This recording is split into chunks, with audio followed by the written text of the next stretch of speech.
നിയമസഭാ തെരഞ്ഞെടുപ്പിന് മുൻപ് ഭരണ തുടർച്ച ഉണ്ടാകുമെന്ന അവകാശവാദം നടത്തിയ ഇടതുപക്ഷം വോട്ടെടുപ്പ് കഴിഞ്ഞതോടെ മലക്കം മറിഞ്ഞു. പോളിംഗ് ശതമാനം പുറത്തു വന്നതോടെ പറഞ്ഞതെല്ലാം വിനയായി മാറുന്ന ആശങ്കയിലാണ് ഇടതുപക്ഷം.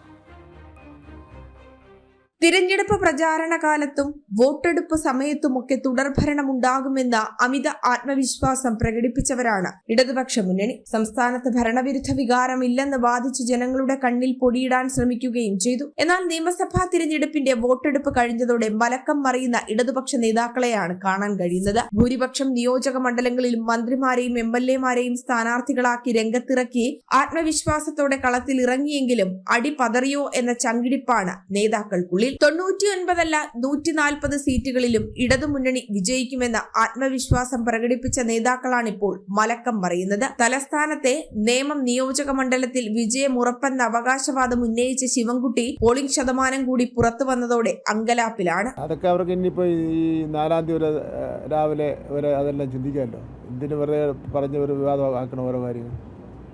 എന്തായാലും ഇലക്ഷൻ കഴിഞ്ഞു. ഇടതുപക്ഷ ജനാധിപത്യ മുന്നണിയുടെ നിലപാട് MV ഗോവിന്ദൻ മാസ്റ്റർ പറഞ്ഞു കഴിഞ്ഞു. ഞാനൊക്കെ മത്സരിച്ച എൻ്റെ മണ്ഡലത്തിൻ്റെ നിലപാട് എന്താണെന്ന് പറഞ്ഞു കഴിഞ്ഞു. ഇനിയിപ്പോൾ എന്തിനാ തർക്കിക്കാൻ പോകുന്നത്?